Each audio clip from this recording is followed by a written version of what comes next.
Next చెప్పుకోవాల్సింది సాయి సుధాకర్ గారు.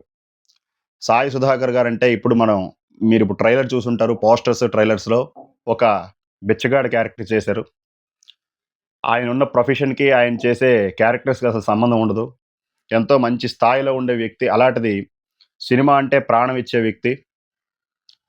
ఏదైనా ఒక ఆడిషన్ గాని, ఏదైనా ఒక పోస్టర్ గాని, ఏదైనా ఒక కాస్టింగ్ కాల్ గాని, ఏ మనమనే కాదు ఎక్కడి నుంచైనా వచ్చిందంటే, ఖచ్చితంగా అందులో ఆయన యాక్ట్ చేయాలని నిర్ణయం తీసుకుంటారో ఏంటో మరి నాకు తెలీదు.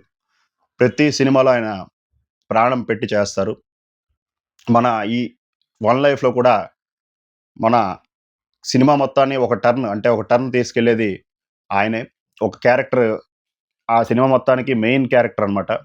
మెయిన్ క్యారెక్టర్ అంటే సినిమా కాన్సెప్ట్ అంతా ఆయన ద్వారానే రివీల్ అవుతుంది. ఇప్పుడు సమాజానికి ఒక మెసేజ్ ఇవ్వాలంటే ఆయన చెప్తేనే కరెక్ట్ అని ఆయన్ని సెలెక్ట్ చేయడం జరిగింది. లక్కీగా ఆయన ఆ గెడ్డం, ఆ జుత్తులు పెంచుకొని ఏదో ఒక క్యారెక్టర్ కోసం ఉన్నారు. లక్కీగా అది కూడా కుదిరింది. ఆ బిచ్చగాడి పాత్రకి కరెక్ట్‌గా ఆయన దాన్నేమంటారు బాడీ లాంగ్వేజ్‌కి ఆ జుత్తు, ఆ గెడ్డం అంతా ప్లస్ అయింది. చాలా బాగా చేశారాయన యాక్టింగ్. మెయిన్ ఆయనకి ప్లస్ ఏంటంటే వాయిస్. ఆయన వాయిస్ చాలా చాలా అంటే వినడానికి ఆయన చెప్తే ప్రతి మాట వినాలి అనేటట్టుగా ఉంటాయి.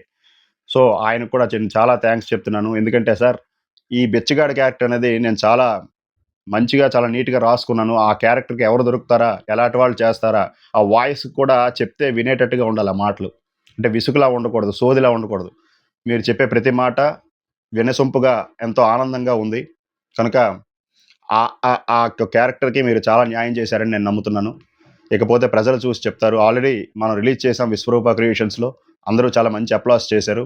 ఇప్పుడు 'ఈజీ' సినిమాలో కూడా 'ఈజీ' సినిమా మన ఫ్యామిలీ, ఈసీ ఫ్యామిలీ అంతా కూడా చూసి మీ యొక్క క్యారెక్టర్‌ని ఎలా ఉందో ఆ యొక్క ప్రశంసలు అందుకోవడానికి మీరు రెడీగా ఉండండి. Thank you so much sir Sai Sudhakar గారు. మీరు కూడా చాలా ప్లస్ మన 'వన్ లైఫ్' మూవీకి. Thank you.